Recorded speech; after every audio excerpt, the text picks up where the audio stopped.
kan terbukti tuh 3 minggu tidak Iya, ada kecelakaan, berarti matinya bukan di kecelakaan, mati di lain gitu. Matinya karena kena virus.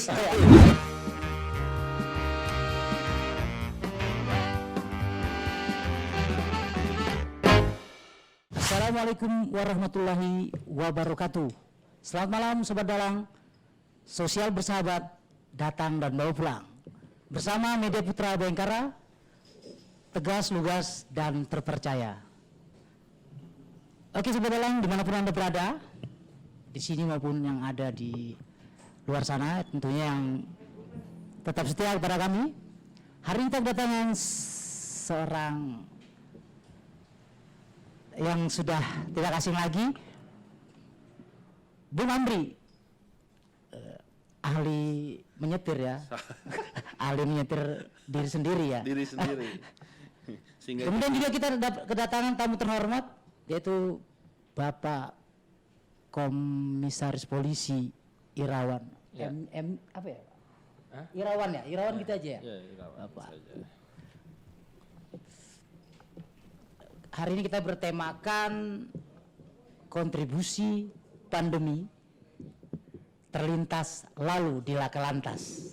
Ya. Ya. Mungkin Bang Amri bisa kira-kira bisa menerjemahkan ya Pak. beliau nih Bang Amri ya. kalimat kata tuh dibolak-balik Pak Kasat. Jadi ya, Ya seperti itu. Saya nelannya lah mentah-mentah ini. Jadi rumus diputar-putar aja. Rumusnya ya. diputar-putar. Karena kalau berbicara tentang pandemi, kebanyakan orang di luar sana selalu ngambil sisi negatifnya. Ya. Yang terlintas sekarang adalah kalau untuk di polisi lalu lintas mungkin ya kan, terutama di laka lantasnya, mungkin ada angka yang lebih sedikit menurun daripada yang sebelum ada pandemi. Seperti itu. Mungkin saya manggil Bapak atau Bapak Irawan ya, Bapak Kasat gitu ya. Abang. Abang. lebih energik ya. Karena beliau ini masih muda, bingung saya ini kan. Ini podcast atau apa nih ini? Wawancara. Jangan terlalu wawancara. Iya. Nah, anu aja, santai. Santai ya. Saya nyanggapin dulu ya, terkait dengan pandemi, hubungannya dengan laka lantas ya. Memang ada perubahan perilaku sih, perilaku, namun ini kembali lagi di evaluasi sekitar mulai dari Februari sampai dengan sekarang ini fluktuatif ya. Jadi memang berubah-berubah ya, dinamis grafiknya.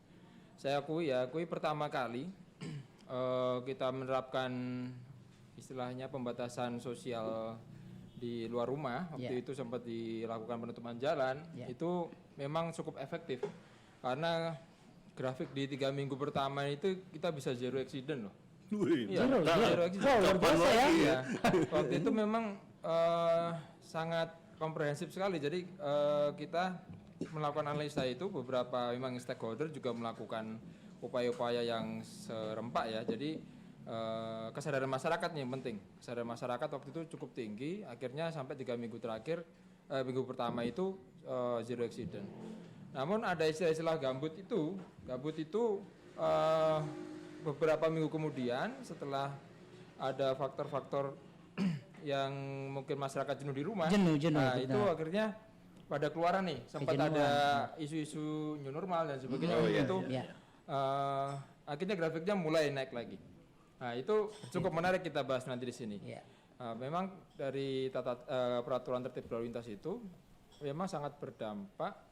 Yang mempengaruhi adalah kesadaran masyarakat itu sendiri. Ketika kesadaran itu tinggi, mengikuti anjuran pemerintah ketika pandemi, kita bisa buktikan bahwasanya zero accident di 3 minggu pertama terbukti.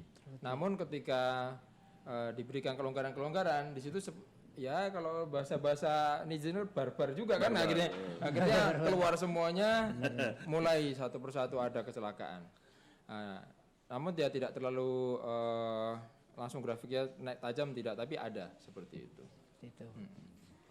Kalau dari kacamata Bang Amri sendiri memang seperti itu Bang Amri. Kalau saya ngambilnya simpel sih Bang Deddy. Nggak ada kecelakaan karena nggak ada orang di jalan. Simpel gitu aja. Kita bisa nggak ada kecelakaan karena nggak ada orang di jalan. Tapi begitu orang kembali lagi ke jalan, dan ternyata sama ya, nanti Pak Kasat kan bahas nanti datanya. Jadi ternyata kecelakaan itu tadi tuh pertanyaannya. Kecelakaan itu sebenarnya menular atau enggak gitu kan? Oh iya. Ya kan? Kalau corona ya menular, ya kan? Jadi bisa jadi seperti wabah kalau dikatakan menular kan gitu. Pandemi akhirnya kan. Kalau bisa dikatakan menular. Tapi ini kan angkanya tentunya di pihak Bang makanya Irawan ya kan. Kalau dikatakan menular itu ya bisa juga sih, tapi juga tidak bisa menjadi statement yang menjadi patokan ya. Jadi namanya kembali ke kesadaran tadi ya. Kalau menular kan istilahnya kalau penyakit ini penyakit menular, tapi ada obatnya juga. Begitu juga kecelakaan juga. Sebenarnya bisa dilakukan pencegahan apabila beberapa teknik berkendara, faktor-faktor yang untuk dipatuhi itu dilaksanakan, itu ya bisa kita cegah itu. Karena ya tadi ketika kita melakukan pencegahan, tadi kembali lagi tidak ada kendaraan di jalan, kan semakin banyak peredaran kendaraan di jalan, memang ada juga hubungannya dengan ekonomi ya. Nah, di sini ada hubungannya berkaitan, saling berkaitan, nggak bisa kita lepaskan salah satunya. Kita ngomong ekonomi atau ngomong terkait dengan tertib berlalu lintas, tapi kalau misalkan ekonomi pun bisa berjalan, tapi misalkan di pedoman tertib berlalu lintas, bisa juga kita melakukan pencegahan dan tidak akan menyebar.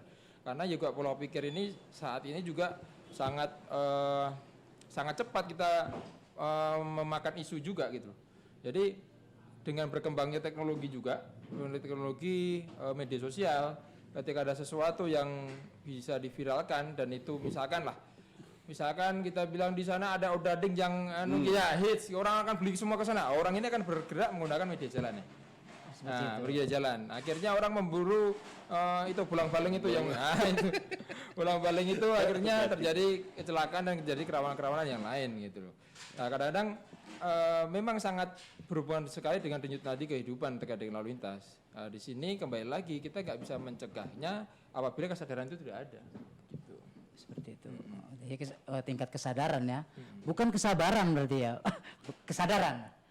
Kesabaran berlalu lintas atau kesadaran berlalu lintas? Bang kesabaran lebih ke tekniknya di jalanan ya, kesabaran. Tapi sebelum itu ada kesadaran dulu. Kesadaran dulu ya. Jadi yang menciptakan kesabaran adalah kesadaran.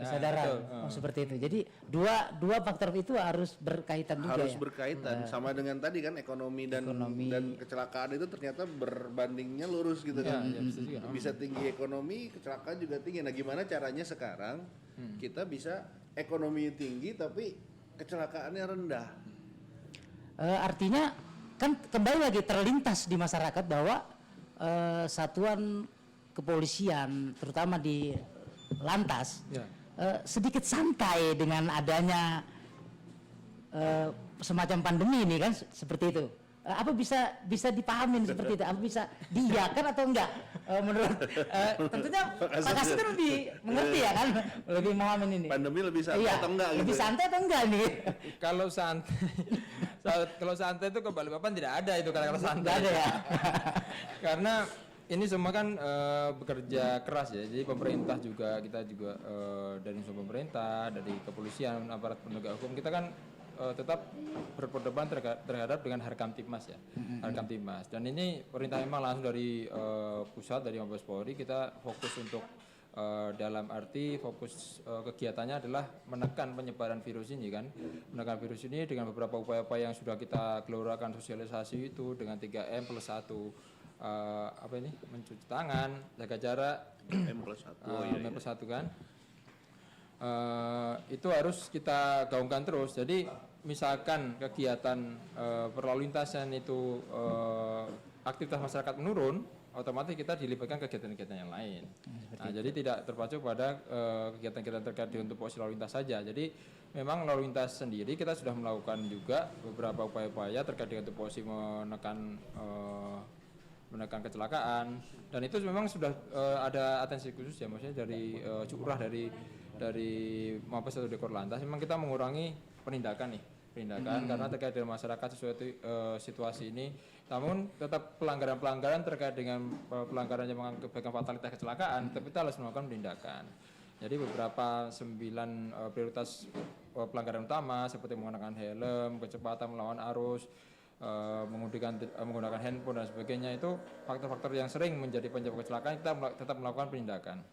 Namun beberapa kegiatan secara stasioner seperti razia kan kita tidak ada kecuali razia-razia terkait dengan COVID ya. COVID itu kan dilaksanakan oleh polisi lokal atau polsek ya, lokal polis itu tetap dilakukan. Memang kita terkait dengan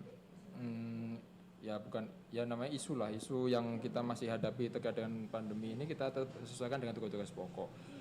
Namun tetap itu kembali lagi tidak ada kita melakukan santai, tidak ada. Jadi santai itu tetap kita digunakan untuk terlibat pada kegiatan-kegiatan lain. Namun kegiatan di Polantas sendiri memang sama. Jadi misalkan ada beberapa penindakan prioritas di bulan ini dari pembina fungsi seperti direktorat juga itu memberikan kegiatan-kegiatan yang disesuaikan dengan penekanan penyebaran pandemi ini.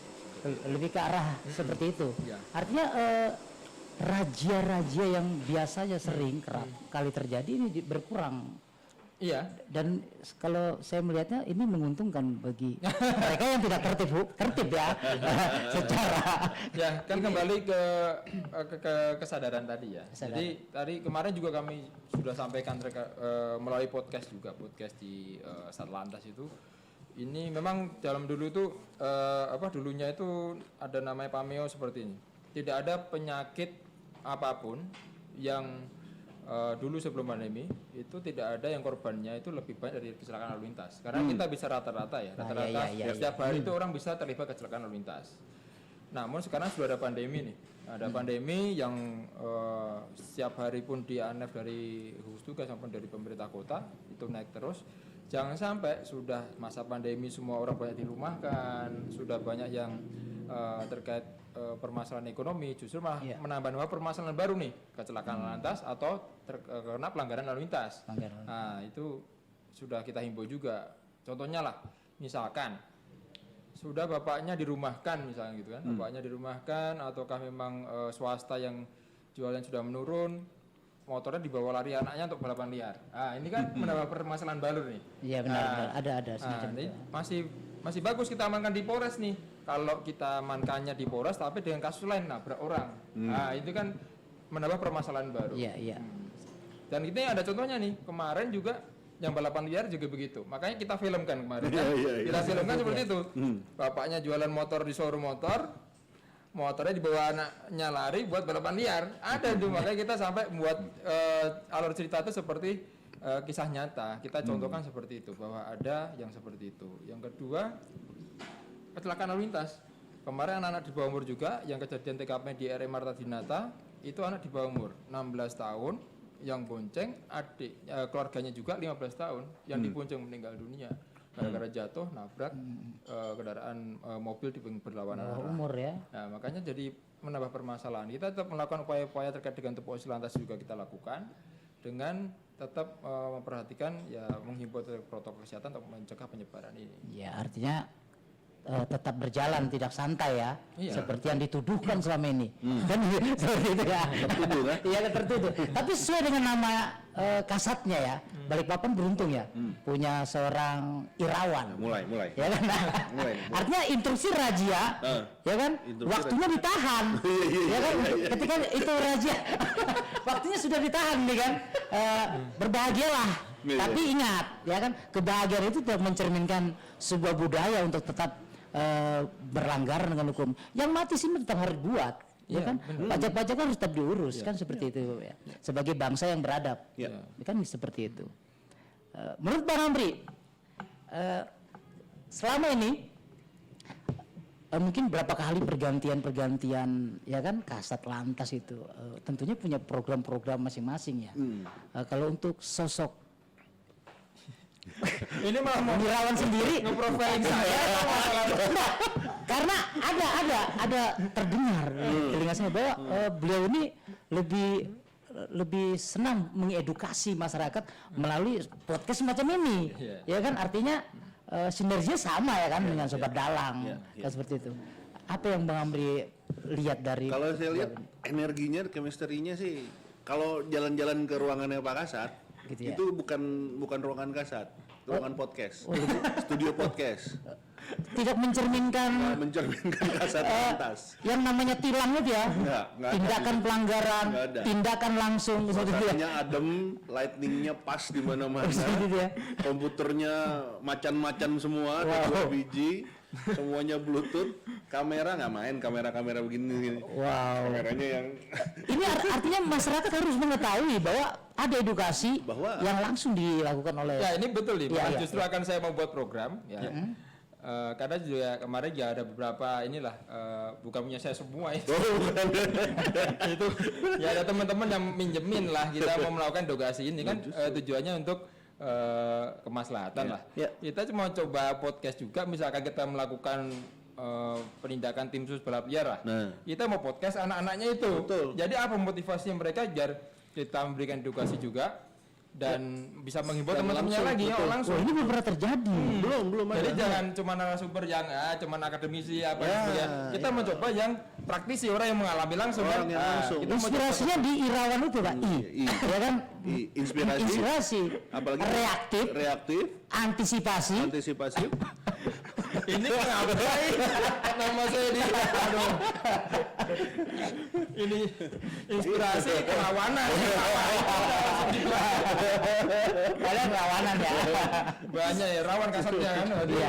Soalnya banyak orang tidak mengetahui ya bahwa kasat lantasnya ternyata dengan wawasan yang begitu luas, masih muda, mungkin energik ya, mungkin pas dengan hal-hal seperti ini. Situasi Tapi sekarang. ini semua mungkin ada imbauan atau anjuran dari atasan untuk tolong edukasi dengan cara kalian atau Memang terlihat ada, bahwa- nah, memang ada.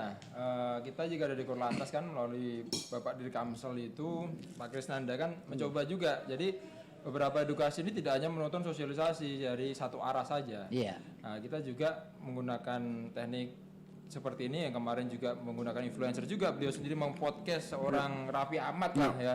Bagaimana tanggapannya sebagai masyarakat biasa yang menanya adalah polisi nih. Jadi bukan kita yang mengarahkan kamu harus begini. Jadi kepada para influencer yang punya follower banyak ini untuk bisa memberikan ya tadi energi juga kepada para followernya untuk mengajak semua kesadaran tadi. Makanya kembali lagi rata-rata dari yang pernah kecelakaan lalu lintas, pelanggaran lalu lintas itu punya SIM. Ada yang punya SIM, memang banyak yang tidak punya SIM. Ya. Nah, tapi yang punya SIM tetap ada juga yang melanggar. Jadi kan kembali ke kepatuhan lagi.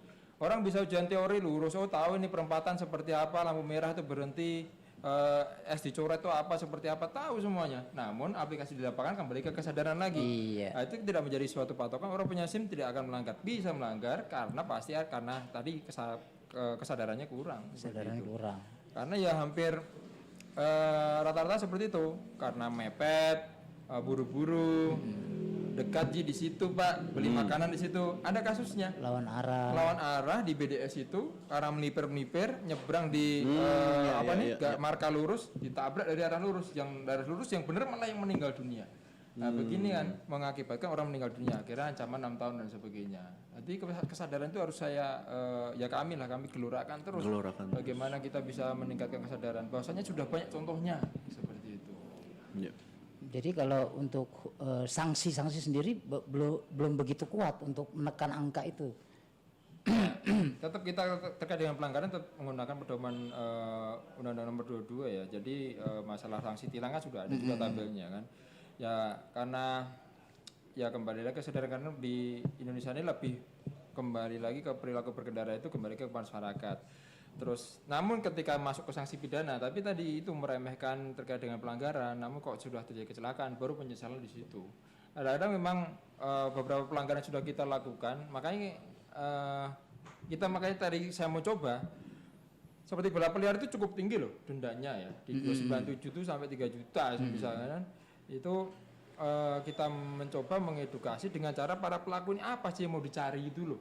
Kita nggak mungkin polisi juga mengawasi 24 jam non-stop kan seperti itu. Jadi bagaimana mereka sebagai yang pelaku atau yang mengalami itu sebagai seorang pelanggar, apakah melanggar itu biasa-biasa saja ataukah memang perlu efek-efek yang lain. Nah itu kami mau coba memfeedback dari mereka yang nanti bisa akan menjadi evaluasi ke pimpinan kami kan di atas sana, apakah memang pelanggaran-pelanggaran yang seperti ini akan ditingkatkan dendanya ataukah memang ada diterapkan hukuman kurungan dan penjara dan seperti itu kan nanti dievaluasi di tingkat satuan atas. Ya. Seperti itu. Artinya jangan sampai semata-mata banyak masyarakat kita ketika terjadi kecelakaan itu ada artinya dilarikan ke suatu perkataan ini adalah takdir, Pak. Kan seperti itu.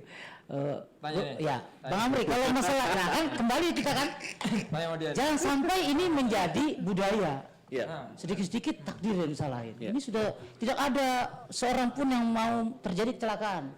Ya. Itu karena sekarang ini ludah tak bertulang. Ludah tak bertulang. Bukan lidah. Ya kan? Karena Ludah tak bertulang tapi bisa. kalau lidah bisa ketulangan. Jadi kayak apa Bang Amri? Iya, takdir. Kalau bicara soal takdir, teori Heinrich 1931, Bang Dedi. Teori Heinrich tahun 1931 itu dia bilang 88% Ya, 88%. kecelakaan itu disebabkan oleh manusia. 10%-nya karena lingkungan, 2%-nya baru karena takdir. Jadi sebetulnya takdir itu paling bawah cuma 2%. Tapi tetap ada takdir ya? Tapi tetap ada. Enggak, kalau di teorinya itu dia bilang faktor X factor. Takdir itu takdir kematian, bukan takdir kecelakaannya. Jadi bisa juga kan terbukti tuh 3 minggu tidak ada kecelakaan, berarti matinya bukan di kecelakaan, mati di lain. Gitu. Matinya karena kena virus. Itu jatuh pintu kan. Kecelakaan yang penting jangan di jalan gitu.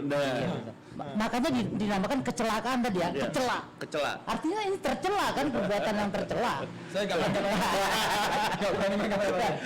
Jadi cuma 2% Bang Didi. 2%. Cuma 2%. Itu juga kalau di teorinya dia bilang X factor. Tapi karena kita negara beragama, jadilah kita lah kita jadikan itu sebagai takdir. Tapi itu cuma 2%. Cuma sayangnya di Indonesia dibalik kan. Ada kecelakaan, 88%-nya menganggap bahwa itu adalah takdir. Nah ini yang harus diluruskan lagi nih sebetulnya, bahwa kecelakaan itu apalagi di jalanan itu bisa dicegah dengan cara nggak usah ada di jalan. Contohnya misalnya ya, ekstrimnya gitu, nggak usah ada di jalan. Buktinya tadi kan 3 minggu nggak ada orang di jalan, kecelakaan berkurang. Seperti itu ya. Silakan minum dulu. Udah mulai bingung deh. Lo bingung sendiri. Perasaan udah nyampe senjata. Dapat kita Masalahnya nih ada di luar sana tentang sebuah kepastian hukum sebuah kecelakaan, tentang kesewenangan roda 2 terhadap roda 4. Karena artinya apa? Biar bagaimana yang kalah roda lebih banyak. Oh itu nah, sudah. ini bagaimana penjelasannya? Kalau Pameo itu sudah nggak ada tuh sekarang. Nah, sekarang nggak ada. Karena di Undang-Undang 14 dulu masih ada. Ya. Kalau di Undang-Undang 22 ini tidak ada. Nggak bisa seperti itu. Bahkan pejalan kaki pun bisa jadi tersangka. Jadi saya jelaskan ya. Kita mulai dari roda 2 dengan roda 6 atau roda 4 sampai roda 12 lah. Jadi ketika berkendara-kendaraan dia pada lajurnya, roda 4 pada lajurnya, ada sepeda motor dari arah berlawanan, dia menyalip dan mengambil lajur sebelahnya, akhirnya kecelakaan. Ini tidak bisa yang roda 4 disalahkan, karena perilaku berkendaranya itu benar. Jadi di 310-nya itu yang mengakibatkan meninggal dunianya karena kecelakaannya itu bukan karena roda 4-nya, karena perilaku dia sendiri yang melanggar pada saat itu. Nah sekarang sudah mulai dilakukan, ya sudah lama sih, sudah 5 tahun yang lalu pada 2009 itu sudah berubah dengan pasal-pasal seperti itu. Seperti pejalan kaki juga, pejalan kaki ketika dia menyeberang pada tidak di tempatnya, atau memang ini jalur cepat atau di jalan tol kan nggak boleh tuh. Pejalan kaki menyeberang, tahu-tahu langsung menyeberang, tabrak, ya tidak bisa disalahkan. Memang ada pengutamaan pejalan kaki. Begitu juga pejalan kaki pun ada juga bisa menyeberang bukan di zebra cross, harus memperhatikan keselamatan di pasal 132 itu harus mengutamakan selamat dulu, tidak ada kendaraan baru menyeberang. Tahu-tahu menyeberang kan namanya, nah ini kalau terkait dengan reaksi nanti tanya sama dia nih, kecepatan berapa dia bisa mereaksi kok langsung dia loncat ketabrak. Bagaimana mau disalahkan? Haknya seperti apa? Saya sudah ikuti kecepatan Pak maksimal 60 misalkan dia jalan tol gitu. Tahu-tahu ada orang main layangan lewat, ketabrak sama dia. Nah, itu nanti pertanyaan sama dia nih terkait dengan reaksinya. Jadi tidak bisa sepenuhnya disalahkan. Nah, makanya kita ada olah TKP dan memang benar-benar ketika itu yang mengakibatkan kecelakaannya adalah tidak tertibnya yang kecil, yang orang yang bilang yang kecil yang sepeda motor atau ini, ya dia tidak bisa disalahkan lepas dari tuduhan seperti itu. Ya, dilihat dari saksi-saksi yang ada. Saksi dan olah TKP yang ada. Berarti kronologisnya dilihat. Kronologis dan kejadian. Makanya sekarang kan teknologi udah canggih juga. Kita pengalaman dengan kasusnya Ari Wibowo. Ari Oh, Wibowo. iya. Nah, waktu itu kan sepeda motor nabrak pejalan kaki, tapi kan dia lepas dari tuduhan. Oh, benar. Sudah ada jurisprudensinya. Artinya dilindungi kan secara hukum. Ya. Mau roda berapapun ketika dia tertib berlalu lintas, aman dan amanah tadi. Amanah. Artinya sudah aman. Artinya sekarang kecelakaan lalu lintas diperhitungkan. Diperhitungkan. Artinya dihitung dengan sama Pak Polisi dihitung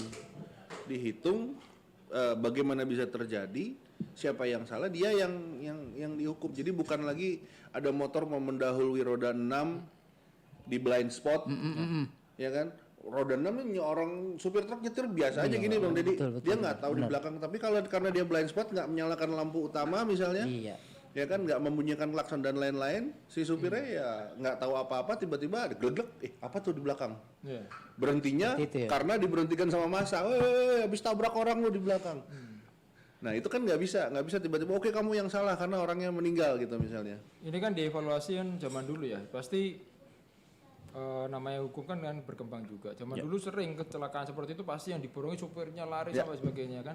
Makanya dievaluasi. Memang supirnya ya mengamankan diri lah istilahnya seperti itu. Tapi ketika zaman dulu kan yang besar yang salah akhirnya mereka juga menjadi korban juga gitu loh. Jadi dia posisi sudah benar malah dia yang diborongin orang kan jadinya di masa orang jadinya dievaluasi dengan Undang-Undang Nomor 22 ini lebih berkeadilan lah seperti itu. Nah. Tapi menurut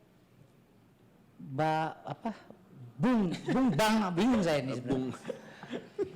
Bung Irawan sendiri tentang bahasa mengamankan dengan menangkap itu ada enggak persamaan atau ya kita masih polisi kan praduga tak bersalah ya.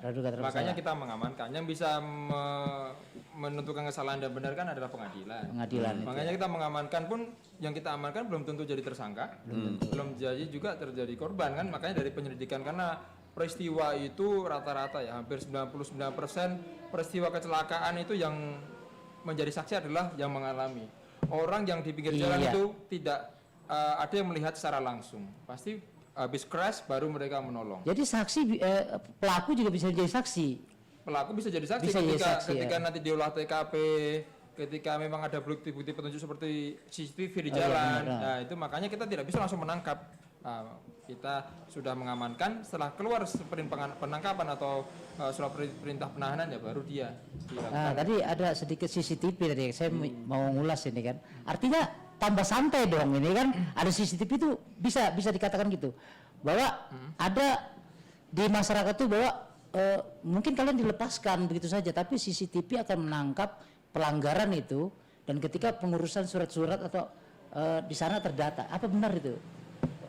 Ini kan masih dikembangkan di Polda Metro ya. Gitu. Tapi kita Etilang itu ya. Etilang, Etilang dan ETLE ya. Electronic Law Enforcement itu masih dikembangkan di Polda Metro. Kita juga mau kembangkan nanti di wilayah Balikpapan juga. Karena kita juga mau menuju kota besar. Memang kesadaran tadi ya kita berkaca pada ke negara-negara maju ya yang sudah menggunakan bukti elektronik itu sebagai salah satu alat bukti ya. Jadi biar masyarakat juga was-was juga kan kembali lebih ke konvensionalnya ketika ada polisi dia tertib, nggak ada polisi dia akan melanggar kan. Makanya saya juga ini baru sementara juga mencoba beberapa CCTV kita pasang yang untuk di servernya di Polantas ini kan sudah beberapa kita pasang. Nanti kan untuk yang pertama untuk penyidikan laka dulu karena beberapa spot-spot atau black spot maupun trouble spot yang tidak terpantau di CCTV yang di sub kita mencoba melengkapi itu. Nah, apabila terjadi kejadian seperti tabrak lari ataukah terjadi pelanggaran lalu lintas, kita cepat bisa merespon. Dan saya juga sudah menerapkan sistem GPS dari anggota itu penempatan titik-titiknya mereka sudah ada. Kalau malam ini sudah pada lockout semua kan, kalau pas dinas dia ada semua tuh penyebaran anggota di layar di monitor di TMC saya maupun di ruangan saya itu sudah ada titik-titiknya personil. Misalkan ada kecelakaan di titik A, dia akan saya gerakkan bisa. seperti ya main-main Mobile Legend lah. Nah, Seperti itu ya. kita kan milenial nih. Pun bisa Dari lapangan Merdeka bang, nonton motor Kawasaki yang seberat gitu. Ini beliau nih, gara-gara aja nih orang. Sampai ke Polres. Tapi sekarang bukan lapangan Merdeka di sana itu, lapangan mereka. Mereka yang menguasainya. Seperti itu ya. Iya.